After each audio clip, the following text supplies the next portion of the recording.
C'est une étude de l'UC Louvain en forme de cri d'alarme des insecticides utilisés il y a des années dans des terres agricoles pour la culture de la betterave. Ils restent de façon durable et contaminent même d'autres sols pourtant jamais traités. Cette molécule tue notamment les insectes pollinisateurs comme les abeilles. Explication signée Baudouin Rémy et François Mercy. Ces scientifiques ont prélevé des échantillons de terre sur 30 cm de profondeur, incognito, dans 80 champs. Ils les ont analysés. Verdict, 78% des 80 parcelles contiennent des néonicotinoïdes, un pesticide essentiellement utilisé dans la culture betteravière.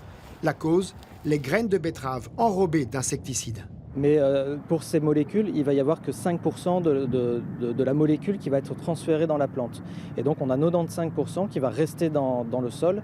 Et ce sont ces molécules qui restent dans le sol qui peuvent avoir des effets sur l'environnement. Et cet insecticide est resté dans la terre beaucoup plus longtemps que prévu. Inquiétant. Actuellement, les deux molécules qu'on a retrouvées principalement sont interdites aujourd'hui, mais par contre, elles restent durablement dans l'environnement et donc c'est pour ça qu'on les retrouve encore.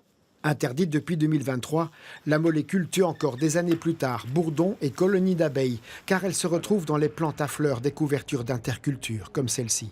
La plante va absorber cette molécule et en fait la molécule va se retrouver dans le pollen et va se retrouver dans le nectar qui va ensuite être consommé par le bourdon, par l'abeille et donc à long terme participer au cocktail entier de molécules dans le paysage qui va contaminer les pollinisateurs. Autre révélation préoccupante, ces scientifiques ont aussi retrouvé des néonicotinoïdes dans des terres jamais traitées par la molécule, qui contaminent donc les sols sur un plus large périmètre.